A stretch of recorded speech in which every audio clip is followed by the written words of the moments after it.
inquiet, le feu donc brûle du côté de l'ECAM. Alors, bienvenue aux 20h que Cam te panique le régime et met en nu d'un pôle bien et la Cour constitutionnelle. Qu'est-ce qui va donc se passer en Afrique? Nous sommes avec vous, madame et monsieur. Rebonsoir à tous et bienvenue pour cette... 3, 2, 1, go! Ok, c'est bon. Bon!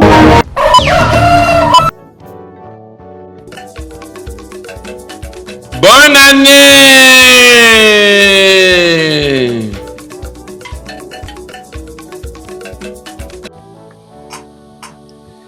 Good morning, fellow Cameroonians at home and abroad. Welcome to this platform of the People's Rights Advocacy Platform. My name is Capo Daniel, I'm the chairman.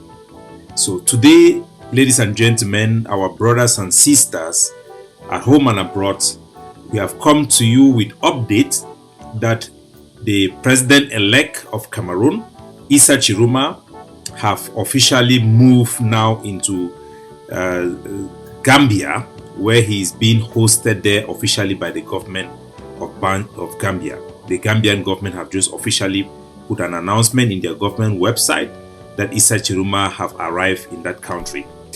This past weekend, we have engaged other Cameroonian groups in the diaspora to see how we can bring people together and work in this crossroad. So before we dive deep into the core message we have for the Cameroon people, we want to share this urgent update that speaks volume to the current reality we face in Cameroon.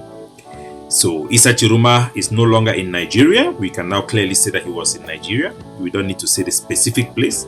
There have been a lot of pressure by the Cameroon government to get him out of there. He has now moved into Gambia.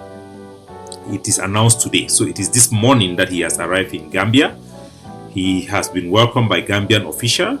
So he is now officially, his location is officially known and confirmed that Issa Chiroma is in Gambia. According to the Gambian government, Issa Chiroma have been received in that country on humanitarian grounds. This shows that it is they say that it's an issue regarding his safety amid post-election tension, which indicates that he did not apply for asylum. It is not an asylum case. The government is hosting him, and it has informed the Cameroon government on humanitarian and Pan-African spirit so that diplomacy can continue. So this is the breaking news we have, and we have to still give you the information we have today. So it is official. Issa Chiroma is now in Gambia. And for those who have been speculating and hoping that Issa Chiroma is in Nigeria preparing for a military takeover, that is now out of the window. So this indicates continuity in diplomatic engagement with the regime, the CPDM regime, so that Issa Chiroma can return to Cameroon, or he can continue through diplomatic means to get back to Cameroon, because being hosted by a country will not permit you to carry out military operation for sure. So we do not think that Issa Chiroma have abandoned the arena. He can still fight legally and politically for what he stands for and what his political party stands for. We also want to remind our people that before this incident happened, Issa Chiroma have officially ended negotiation and any prospect of negotiation, declaring that he is going to boycott the next election. So one thing is sure, there is no army being assembled in Nigeria or around the border to free Cameroon, as activists have been speculated and we had also entertained it. So the so-called active resistance that Issa Chiroma was talking about was definitely not viable. We can now say that concretely that it was not viable. That is why he had to leave that place when he declared that he's not going into election. So we must face this reality with our people. We must analyze, we must make sure we put our people in the right path where they can see clearly without ambiguity, and we don't create illusions for empty hope. So I am going to speak today to Cameroonians who listen to me, not to flatter you, not to calm you down, not to entertain you or to just speak for speaking's sake, because this is serious matter. This is serious matter that touches my heart and every heart of every Cameroonian who wants change. So I speak to shake the foundations of our political consciousness. Some people say that I'm controversial because I say things that other people cannot say, but we are just ourselves. We are just being real. So this is what I'm going to do today. So, fellow Cameroonians, I wish I could speak in French. We are living in a moment where the decision of one politician can advance the movement for change in Cameroon, for a new deal in Cameroon, or can actually push the demand and the desire for change in Cameroon backward into deepest darkness that our people can never see. We are bringing this warning today to all Cameroonians to understand how a decision of a single person can destroy the future of a country or make the future of a country. Today, the person who is in front is Issa Chiroma, that every Cameroonian have trusted him with their vote to lead the country. The announcement made by Issa Chiroma that his party, FSNC, will boycott the coming election that are coming up in Cameroon is not just a simple political party's announcement given the role that Issa Chiroma is playing in Cameroon. This is a strategic earthquake with consequences that could cripple, if not just set back, even destroy the hope for change in Cameroon. For those who think that dictatorship will collapse with time or with the death of Paul Biya or this regime will can outlast Biya and keep Cameroon for centuries backward like the regime in North Korea. It is possible that after Paul Biya, the regime will be maintained by his son and his son of his son for centuries. Make no mistake, we never thought that Biya could stay till today. He's there. So I'm going to speak without hesitation, without fear, without favor, bold as I have always been, to tell you the truth, because without knowledge a nation's perish. The boycott of election announced by Issa Chiroma, without giving the Cameroonian people any viable alternative, is a historic mistake that I believe he should rethink it. I repeat, the boycott announced by Issa Chiroma is the biggest political blunder in Cameroon. The wasted of opportunity. They say we never miss an opportunity to miss opportunities. This is a big disgrace and a big shame. I want to speak the truth. If you don't like, you go away. You don't listen to me. But I will speak the truth. With frustration in my heart, but clarity in my mind. Because I make sure we stay on sanity and the truth. I've been a diplomat. I've engaged with international community. I continue to do those engagements. I've engaged with Cameroon government members. I engage with political parties in Cameroon and every segment of our society. The first thing we need to know, it's an example all over Africa, how election boycott have destroyed the opposition in many African countries for generations. I'm not just talking for 1 year, 2 years, for generations. I'm going to give you some examples in Africa.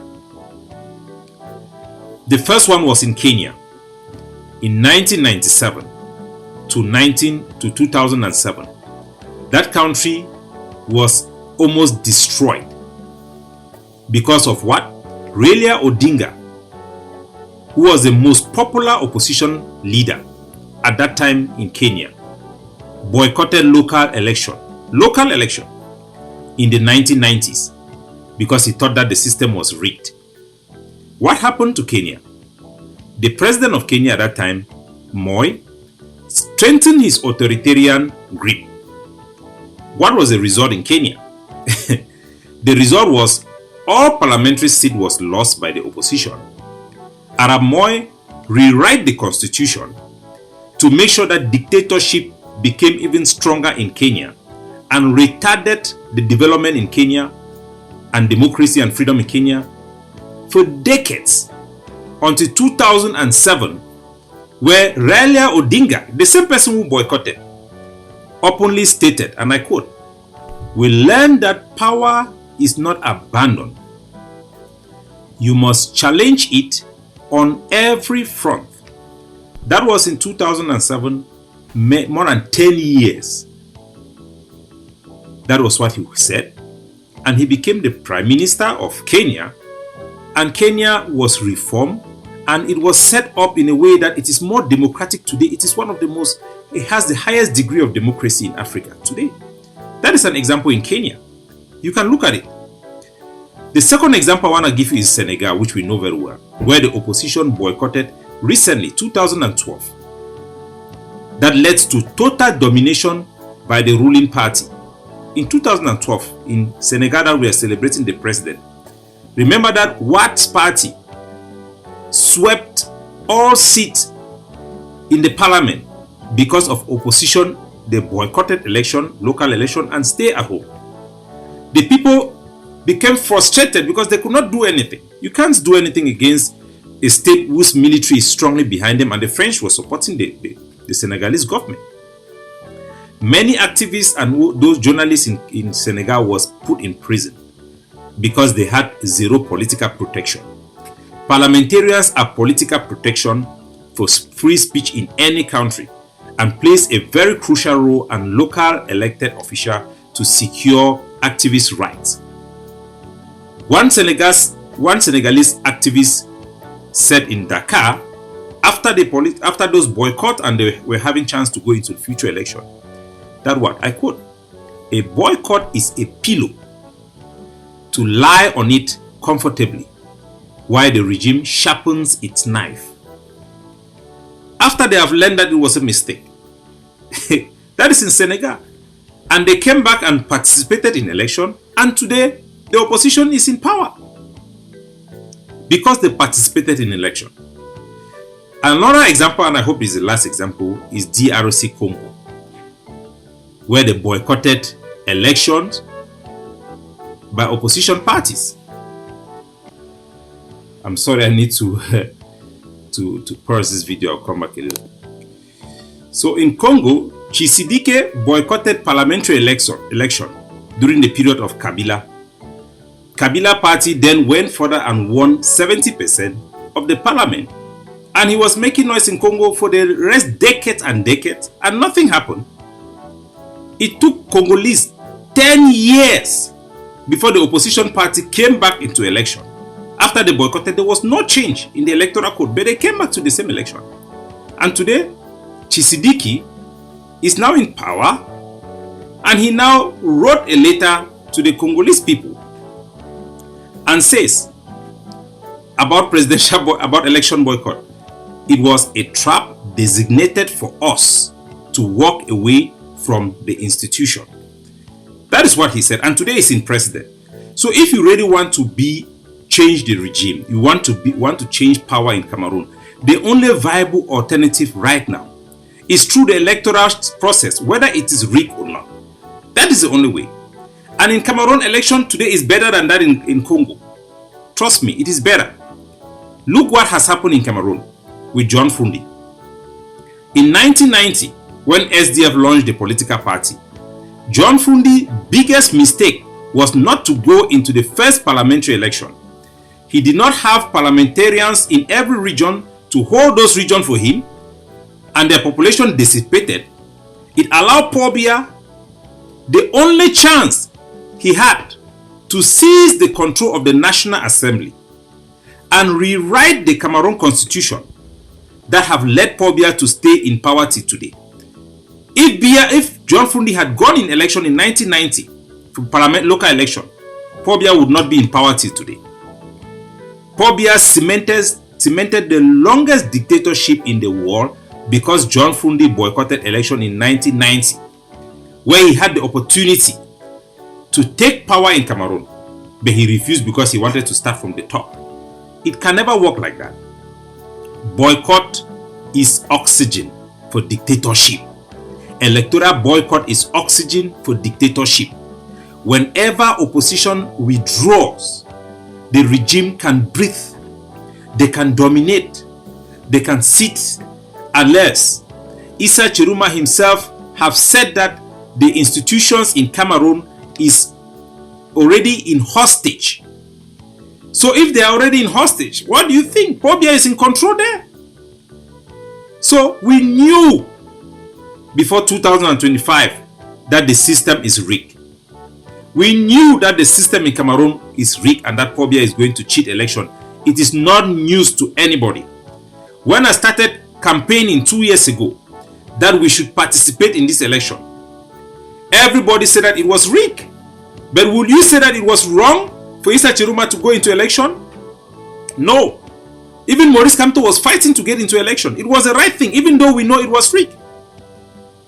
If the election was stolen, why should we participate then? If we know that it was rigged, why did we participate then? It's the same thing now. We know that it is rigged. So why should we participate then? People are asking this question. Why? I want to be clear with this answer as loud and clearly as I want to be. Understand? We already know the game that the election was rigged. We know it. Even a fool in Cameroon knows that the system is corrupt and rigged. But by entering the political arena and being on that ballot box, bringing the agenda on, Issa Chiruma had the chance to come and apologize in Bamenda. We destroy the regime's positions and its international legitimacy. We reinforce what Cameroonian people want, what they truly desire, the agenda that they truly embrace. So, for the first time in 42 years, the legitimacy of Paul Biya is questioned in France and many quarters internationally in a way that has never been questioned. Foreign government now doubted Paul Biya's victory. The world saw that the numbers were inflated, that fraud was undeniable along diplomatic cables. We have talked to most of the diplomatic corps in Yaoundé. All of them know what happened now. So it's not just a label that Cameroon leader is an impostor, illegitimate leader. It is now reality. Cameroon have an international disaster with its credibility being questioned by every observer and every researcher, every documentary. Even children are now making video about Issa Chiruma, president, Paul Biya not the president. These are serious consequences and steps towards putting an end to this regime. Make no mistake, this is a weapon which we created by participating in the election. It is a wise thing to do. It is the thing that the regime didn't want us to do. That is why they disqualify Maurice Kamto. Like Ghana's Jerry Rawlings in Ghana once said, you all know Rawlings, who is a very famous and very loved person, very bold person. He says, exposing injustice makes the lie too heavy for the oppressor to carry. So when you expose injustice, you expose the fraud, this lie that the regime carry become too heavy for them, that they will crumble as they go forward. They will crumble under the weight of this illegitimacy and this claim of fraud. They will crumble. Trust me, they will. That is exactly what we did by Issa Chiruma running in election. And we should not forfeit the next step by running in this local election. Because victory comes step by step. Movement means moving towards a direction. Cameroon has no insurrectional forces ready to take over power. Whether the military is divided in loyalty, they voted for Issa Chiruma or not, there is no part of the Cameroon military that we have seen which is willing to take on the regime. So we cannot deceive ourselves by creating lies and propaganda that because the military they don't support Paul Biya by vote, it means that they don't support him with their blood. We should stop those lies. We should know that it is not the case of Burkina Faso, where Captain Traoré had a military base and military people behind him ready to take power. Traoré succeeded because he has military behind him. He had battalions behind him. It is not that case in Cameroon. Issa Chiroma do not have those type of military men behind him. Even there are 1 or 2 sergeants who support him. We haven't seen a general who come out like that.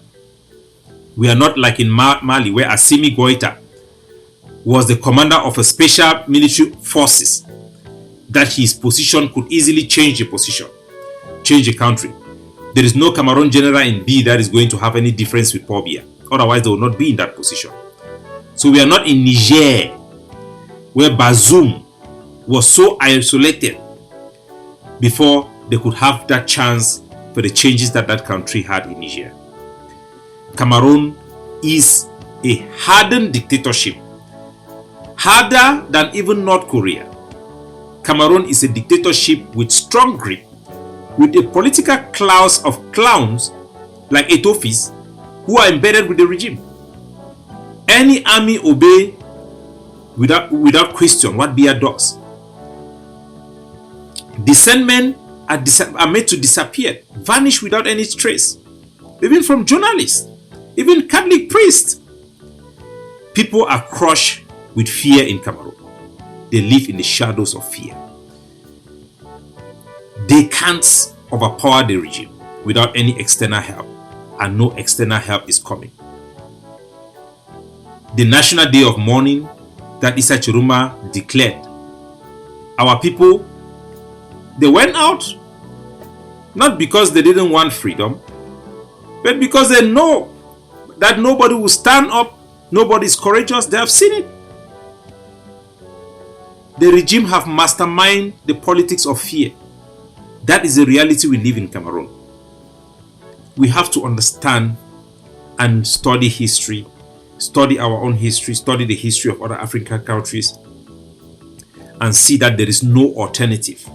There is no alternative available for Cameroon or Cameroonians to change this regime other than through the ballot box.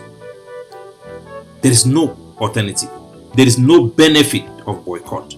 Boycott helps the regime. They want you not to participate, then you by yourself you decide not to participate. They will win by default. When fear is so high and agitation is so low, we should understand that the population option of popular uprising is not possible. When agitation is so low, look at the agitation is very low. Elections becomes the only safe space for political expression. That is the only way.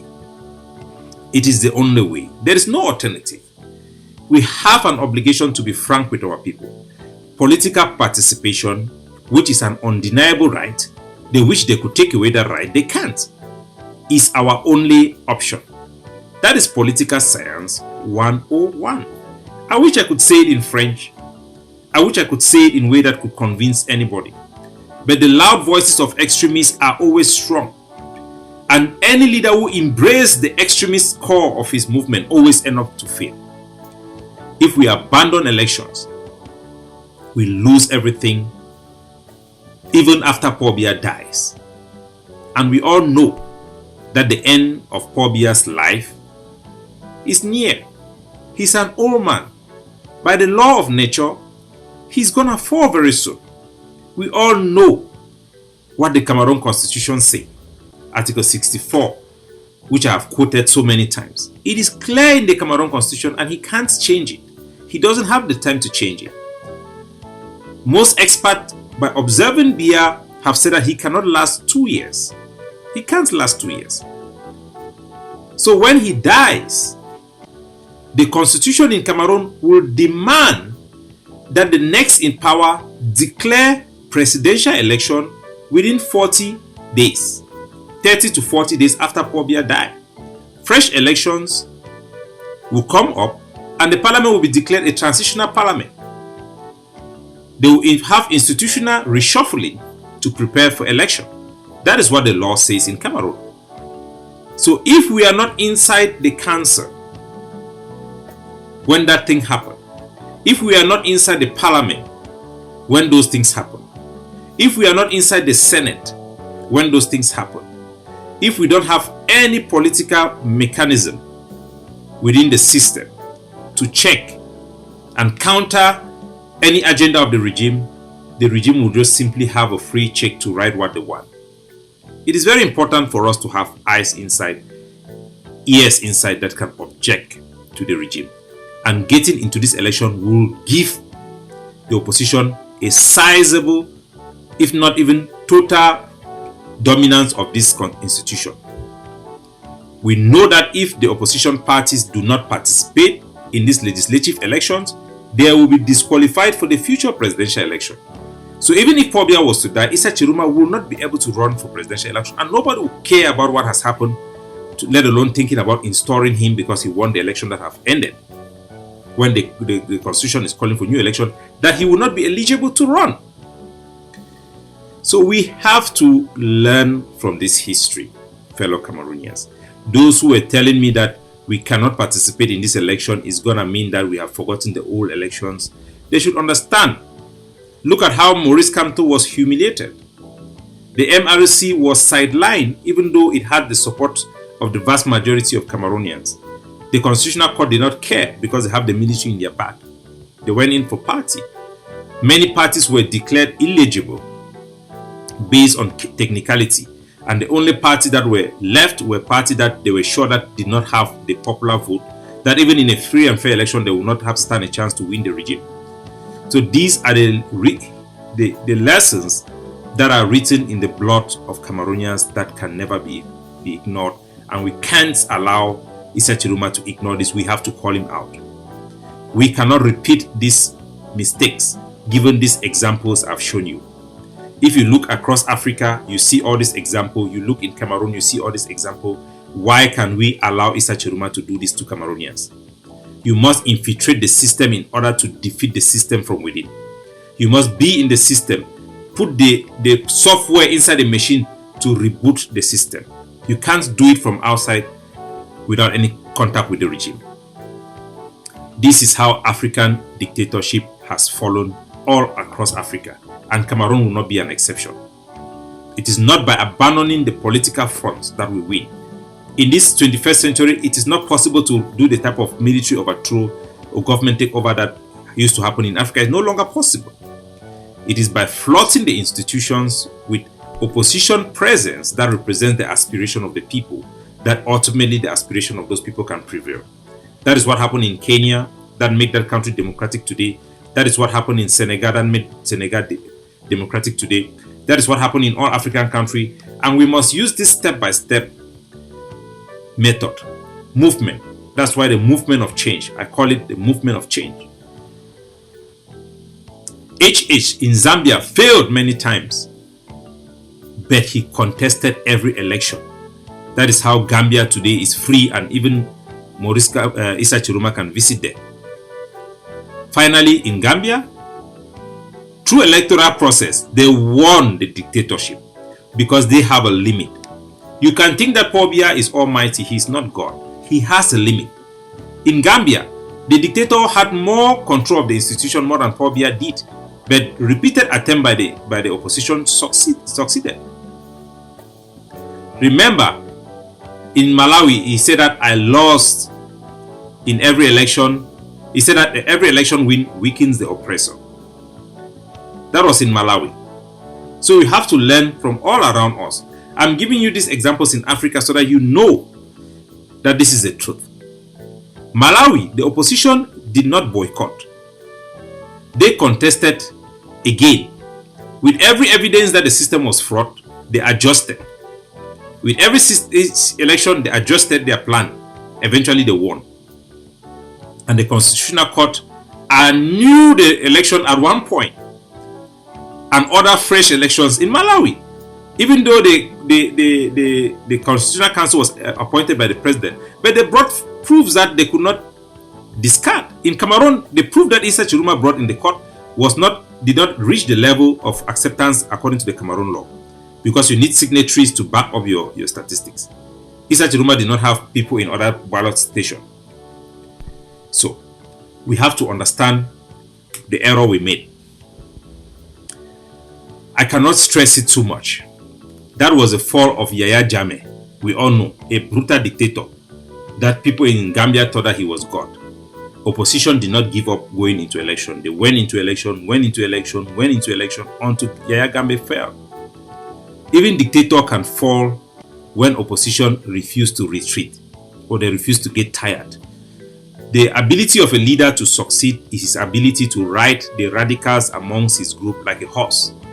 If Issa Chiroma cannot tame those radical elements and be able to use them, instead allow them to control him, he's gonna fail woefully. And the decision he has made right now is a big disaster, it's a blunder.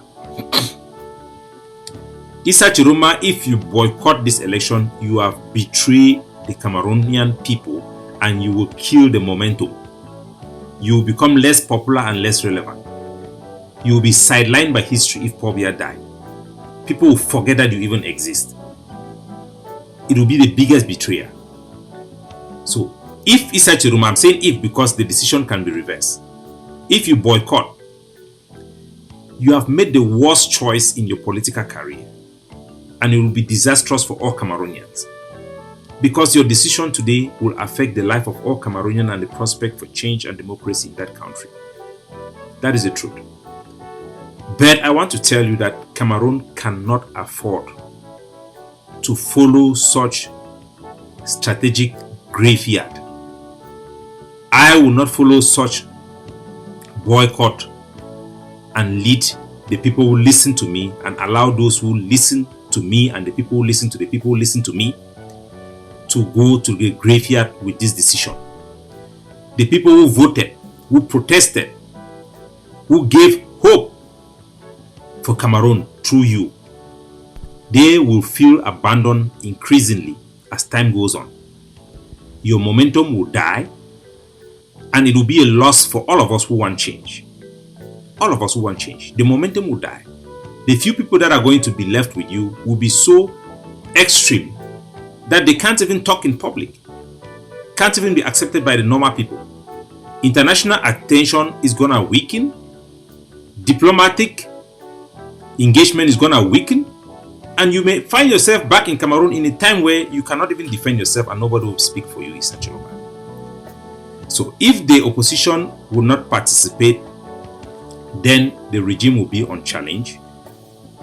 We are going to see a new era of Cameroon where human dignity will be worse than what we have ever seen. Issa Chiroma, do not hand Paul Biya this Christmas gift. You are giving Paul Biya a Christmas gift by boycotting election. You are emboldening the poor Atangangis who could have been kicked out of their position if you had continued your campaign. They will become more strong and they will be the one to handpick the next candidates for local election, parliamentary elections, senatory elections. And they may even manipulate the Cameroon constitution that will take the country backward for centuries. We have to mobilize. We have to document fraud. We have to expose lies. We have to fight for every council. We have to place observers in every polling station. We have to make sure we break the monopoly by building local network to be able to report election result live. We have to be able to fight and challenge this regime from inside. We can only speak from outside, but we need leaders from within the system who can act, who can mobilize. This is step by step. This is monumental blunder by Issa Chiroma. It is a monumental blunder. I cannot stress it enough. My people, it is bad. The future will be very bad. But are we going to just follow Issa Chiroma to the grave? No, we are not. For sure, we are not going to follow him to the grave. Thomas Sankara once said, do not carry fundamental change without, you cannot carry out fundamental change without a certain amount of madness. Our madness must be strategic, not suicidal, not self-destructive. to our population that we hold dear, that we are fighting for. Bienvenue à tous, chers abonnés sur votre chaîne préférée, Cameroun Info 237. Votre fenêtre privilégiée sur l'actualité chaude et décryptée du 237. Aujourd'hui, nous plongeons au cœur d'un sujet qui fait grand bruit sur l'échiquier politique. Issa Chiroma et l'appel du large, la diaspora lance une initiative grandeur nature. Un titre percutant qui cache des enjeux majeurs. Dans cette vidéo, nous allons vous donner tous les détails exclusifs. Nous allons décortiquer ce que recouvre exactement cette initiative grandeur nature lancée par nos frères et sœurs de la diaspora. Nous allons analyser les objectifs réels derrière ce soutien, qui va bien au-delà de la politique pour toucher à l'économie et au social. Et enfin, nous allons voir, avec des exemples concrets de la vie actuelle, comment cette mobilisation peut réellement impacter le Cameroun et le paysage pré-électoral. Mais avant de commencer, nous vous demandons amicalement, pour encourager notre travail d'analyse et de décryptage, donnez-nous un gros pouce bleu, c'est essentiel pour nous. Et bien sûr, abonnez-vous à Cameroun Info 237 et activez la cloche pour rester scotché aux mises à jour et ne rien manquer de l'actualité du Cameroun. C'est parti! Entrons dans le vif du sujet. Reportage Infos 237. La diaspora entre en scène. Chiroma et l'appel du large, la diaspora lance une initiative grandeur nature. Yaoundé, Paris, Washington DC. Le paysage politique camerounais connaît un regain d'intérêt marqué par une mobilisation inédite de la diaspora. L'ancien ministre et figure de l'opposition, Issa Chiroma Bakary, est au centre d'une initiative grandeur nature lancée par des Camerounais résidant à l'étranger. Ce mouvement vise à structurer et à canaliser l'influence économique et politique de la diaspora en soutien à ses idéaux, notamment dans un contexte post-électoral tendu. 1. L'explication détaillée de l'initiative. Qu'est-ce que cette initiative grandeur nature ? L'initiative, souvent baptisée par ses promoteurs Défense citoyenne et reconstruction ou un nom similaire, est bien plus qu'une simple levée de fonds. Elle représente une plateforme transnationale visant plusieurs objectifs cruciaux. Soutien logistique et juridique, apporter une aide matérielle pour défendre la position politique d'Issa Chiroma et de son parti, le FSNC, y compris le financement d'actions en justice pour contester les résultats électoraux ou les interpellations. Lobbying international, mener des actions de sensibilisation auprès des capitales étrangères, des parlements et des organisations internationales, ONU, Union africaine, pour attirer l'attention sur la situation socio-politique au Cameroun. Plan de reconstruction économique. La diaspora cherche à transformer son soutien politique en un engagement tangible pour le développement. Cela inclut la mise en place de fonds d'investissement, souvent appelés fonds 237, pour soutenir des projets locaux, agriculture, PME, éducation, en marge des circuits gouvernementaux. Détails et explications, le terme « grandeur nature » souligne que l'ambition dépasse les simples pétitions en ligne.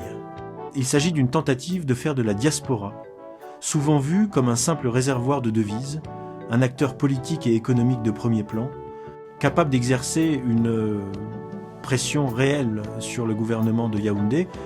2. Contextualisation. La diaspora, acteur clé de la vie actuelle. L'engagement de la diaspora autour d'une figure politique comme Issa Chiroma ne sort pas de nulle part. Il est le reflet de la place grandissante des Camerounais de l'étranger dans la vie nationale. A. L'enjeu économique, exemple concret. Transfert de fonds. La diaspora envoie chaque année des centaines de milliards de francs CFA au Cameroun. Les chiffres récents avoisinent souvent les 5 à 2 milliards de dollars par an, selon la Banque mondiale. Ces fonds constituent une bouée de sauvetage pour de nombreuses familles et dépassent souvent l'aide publique au développement reçue par le pays. Exemple, en lançant une initiative grandeur nature, la diaspora montre qu'elle peut non seulement transférer de l'argent pour la consommation familiale, mais aussi pour un projet politique structuré. Si 10 000 membres de la diaspora donnent chacun 100, cela représente un capital significatif pour financer une campagne ou un projet social. B. L'enjeu politique et social. Exemple concret. Critique aiguisée. La diaspora est souvent la voix la plus critique et la plus libre face au régime. N'étant pas soumise à la répression ou aux menaces locales, elle utilise les réseaux sociaux et les médias internationaux pour dénoncer la corruption, la mauvaise gouvernance et les problèmes sociaux. Exemple, l'initiative met en lumière le désir d'une partie de la diaspora de rendre le Cameroun vivable, non seulement pour y retourner, mais aussi pour assurer un avenir aux familles restées au pays. Les thèmes centraux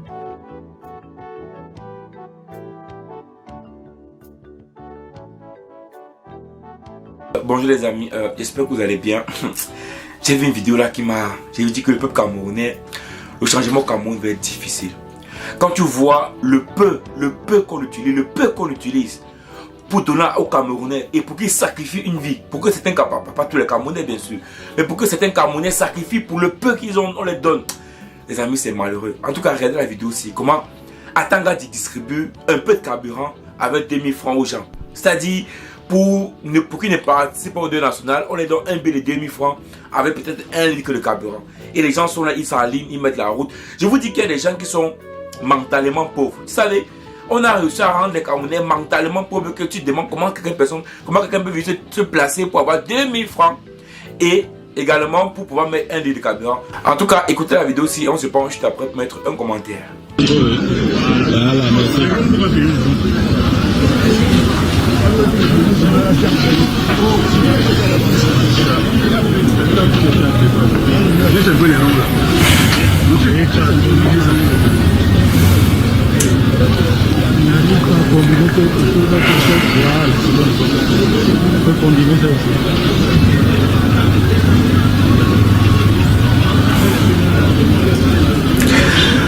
Oh, les amis, je vous dis les amis, ça va être dur au Cameroun.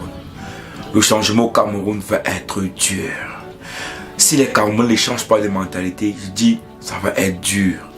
On voit tout un ministre qui se met devant une station-service, qui est là pour sonner. Il donne 2000 francs CFA à toutes les personnes qui passent avec de la moto. Il met 1 litre de carburant. Les amis, regardez jusqu'à quel niveau on a infantilisé les Camerounais. On a l'impression que c'est quelqu'un qui est là.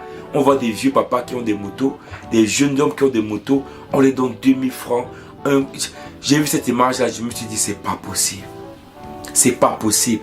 Donc c'est parce qu'on a rien, c'est parce qu'on est pauvre qu'on peut se rabaisser comme ça. Donc vous voulez me dire, Camerounais, Beskineux, que donc tellement on n'a rien qu'on peut perdre la dignité. C'est-à-dire qu'on a arrivé au niveau qu'on peut perdre notre dignité. C'est-à-dire que tellement on n'a rien qu'on se dit que notre dignité, on va la perdre. Donc on n'a plus de dignité, on n'a plus ce respect là. C'est-à-dire que même au bas fond, on a quand même un respect. Parce que si même ça on perd, c'est que c'est grave. Si on perd même notre dignité, c'est que c'est grave, c'est que c'est très grave. Comment les gens peuvent se mettre? D'abord, l'argent qui est distribué sort d'où? Comment un ministre peut distribuer l'argent? D'où vient ça? Ça sort d'où? Ça sort d'où ça? C'est l'argent qui sort d'où? De qui? De sa poche? Du ministère? D'où? Comment il peut avoir l'argent là où? C'est pas la corruption, c'est pas un peu de corruption ça. L'argent là sort d'où? Entre le cash qu'il donne et le carburant qu'il donne, il prend l'argent là où? Qui paye ça? Et pourquoi? De un. De deux, on voit un ministre de notre territoire qui nous servi, qui donne. C'est sa mission première. Sa mission première, c'est de donner 2000 francs camerounais et également de donner le carburant de 1 litre. C'est sa mission. C'est quoi? C'est une ONG. C'est une association qui aide les beskineurs. C'est son rôle. Son rôle, c'est de servir le peuple camerounais. Donc il est là juste pour un rôle précis, c'est son régime à lui. Comme ils voulaient empêcher le national aujourd'hui parce qu'ils n'ont pas de cœur, parce que voilà, ils s'en foutent complètement de national. Il faut se dire, ils s'en bat les couilles. D'ailleurs, lui, il a dit, c'est des drogués, donc lui s'en fout. Et donc, il donne 1 litre de carburant avec 2000 francs CFA. Les amis, voyez où on est. Les amis, voyez où on a. Regardez où les Camerounais sont. 2000 francs 1 litre. Je vous parle de 2700 francs, 2850 francs. C'est à peine 5 euros. À peine 5 euros. Regardez où on nous a mis. Regardez où les Camerounais nous ont mis. Regardez où le peuple Camerounais, où le régime de DA a mis les Camerounais. Ah, acceptez ces choses. Vraiment, quand j'ai eu cette image, j'ai eu mal au cœur. J'ai dit, oh là là, le changement va être dur au Cameroun. Ça dit, les Camerounais, je ne sais pas ce qui se passe. Ils ont tellement accepté la misère. Ils ont accepté leur sort. J'ai l'impression qu'ils sont résignés. J'ai l'impression qu'ils n'ont plus de dignité, qu'ils n'ont plus de peur, qu'ils n'ont plus de honte. Un ministre donne les petits 5, les 2,5 francs CFA. Voilà où on arrive au Cameroun. C'est là où on arrive au Cameroun. C'est pas possible. Non, non, c'est pas possible. C'est pas possible les enfants, c'est pas possible. Moi je pense qu'à un moment donné, le peuple camerounais devra faire un choix. J'ai dit ici là entre la résistance et la continuité. Vous savez, le régime de Biya ne va jamais. D'ailleurs, c'est pas moi qui le dis. Hein. Les faits sont là, c'est la réalité. 43 ans de pouvoir, il n'y a eu rien. Donc vous imaginez bien qu'il n'y aura absolument rien au Cameroun. Et quand je vois comment les Camerounais acceptent les misères, les pauvretés, je me dis à un moment donné que les Camerounais ne savent pas qu'ils peuvent avoir quelque chose. Enfin, ils peuvent avoir un bonheur. Ça peut arriver à eux. S'ils regardent un peu ce qui se passe à l'extérieur, que d'arrêter de dire 7 ans en exil, 7 ans en exil, regardez comment les gens vivent à l'extérieur, en Afrique. Regardez vous au Cameroun et vous dites, est-ce que vous méritez ça? Est-ce que vous méritez ça? Si nous, on vous montre les routes, les voitures, les machins, vous-même, vous passez au Cameroun, on ne peut pas passer au Cameroun. Vous pensez que toi qui es basque, toi qui es Balamsala, tu n'as pas le droit d'avoir ça? Non, tu peux l'avoir. Si seulement le régime qui est en place, celui qui est là, met en place un système de développement pour le pays, c'est possible. Mais, si vous acceptez les 2 demi-francs CFA, vous vous vendez pour 2000 francs CFA, vous vendez vos enfants, vous vendez votre propre avenir pour 2000 francs CFA et un carburant d'1 litre. Voyez où on est arrivé au Cameroun, voyez le niveau. Quand tu vois ça dimanche, tu te dis quoi? Quand un peuple, je sais pas, un pays ailleurs voit ça dimanche, il va dire quoi? Il va dire qu'est-ce qui se passe au Cameroun? Il va dire que les Camerounais sont devenus quoi? C'est vrai. C'est à ça qu'on se résume maintenant. C'est à ça que le Cameroun se résume. À ça? À 2000 francs et 1 litre de carburant? Non, les amis. Non. Je pense qu'on mérite mieux que ça. Je pense que le peuple camerounais mérite davantage mieux que ça. On mérite de vivre notre travail. On mérite de vivre notre travail. On mérite de vivre ce qu'on, quand on sort travailler, on gagne, on vit avec. On ne mérite pas, c'est pas les 2000 francs qui va résoudre le problème. Il faut que si tu es basculé, que tu sois travailler, que tu as des 10 000 francs ou même tes 15 francs qui te permettent de pouvoir vivre avec. Si tu fais un autre métier, que tu sois travailler, que tu as ton salaire chaque mois, qui te permet de vivre avec ça. C'est ça que les Camerounais veulent. C'est pas avoir les 2000 francs, les 10 000 francs donnés comme ça, passer là, pour 7 ans. Non, les amis, non. Non, détrompez-vous, non. C'est pas ça. Chaque dimanche, ça dit que c'est de la mendicité, c'est de l'astana. Oui, il peut bien amener les Camerounais dans cette... Mais à un moment donné, on doit refuser ça. On doit résister, on doit dire non à ça. On n'est pas là pour vivre pour ça. Mais non. On doit me refuser ça. C'est-à-dire que moi, tu es musculé, tu as un peu d'idée, tu dois refuser ça. Tu vas dire que non, moi je ne prends pas ça. Regardez où nos amis. Regardez où est-ce qu'on est arrivé, les amis. Regardez au niveau où on est arrivé. Je vous parle de 1 litre de carburant et 2000 francs, 2850 francs, c'est fort. Parce que ce qui donne là, c'est de 2000 francs. Oh, les amis. Mon Cameroun. Peuple camerounais. Peuple camerounais. Tu vas te réveiller quand? Tu vas te réveiller quand? Quand est-ce que tu vas te réveiller? Quand est-ce que tu vas te décider d'avoir un avenir meilleur au Cameroun? Ou bien tu vas faire comme tout le monde fait, comme nous on a fait, c'est ça? Tout le monde va faire pareil. C'est qu'on va voir les gens partir en Europe, faire l'aventure. D'autres vont mourir dans la mer, d'autres vont mourir au désert, d'autres vont prendre le vol, arriver ici, peut-être qu'on va chercher les papiers. Voilà, ça va devenir où tout le monde va dire on quitte le Cameroun, c'est au Cameroun. C'est ça la réalité en fait. On ne sait pas trop ce que les gens veulent chercher. Mais je sais qu'une chose, c'est que ce régime-là va disparaître un jour. Vous savez, toute chose a une fin. Toute chose a une fin. Rien n'est éternel, vous savez. Ni nous, on n'est pas pour. C'est ça que les gens parlent des hommes. Mais nous, tout homme finit par mourir. Hein. Si je meurs aujourd'hui, demain, je vais finir par mourir. Donc, tous les gens qui me disent que va te tuer, bon, si je meurs, je suis mort. Hein. D'ailleurs, je serai pas pour mourir. Hein. Je pense qu'on va tous mourir. Même si je meurs aujourd'hui, tu vis encore 50 ans. Après 50 ans, tu vas mourir. D'ailleurs, nous tous on passe. Hein. Mais je vous ai dit que c'est important qu'on puisse se battre aussi pour nos enfants. Parce que quand tu vois ça dimanche là, tu te dis que les Camerounais ont encore beaucoup à apprendre. En tout cas, les Camerounais, je ne sais pas quoi je vais dire. Hein.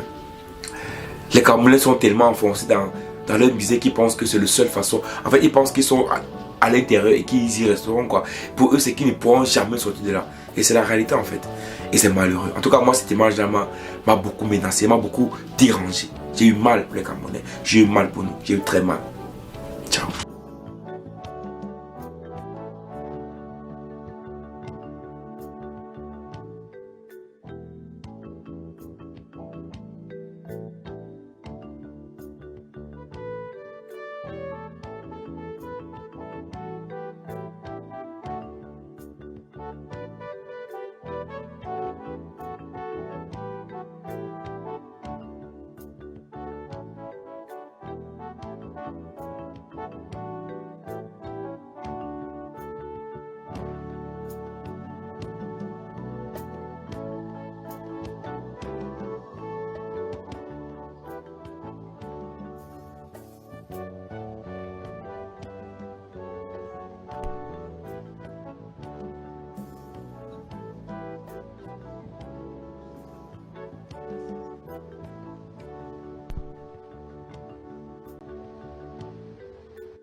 Nous sommes déjà presque arrivés à la fin de cette édition spéciale, l'une des chaînes sociopolitiques.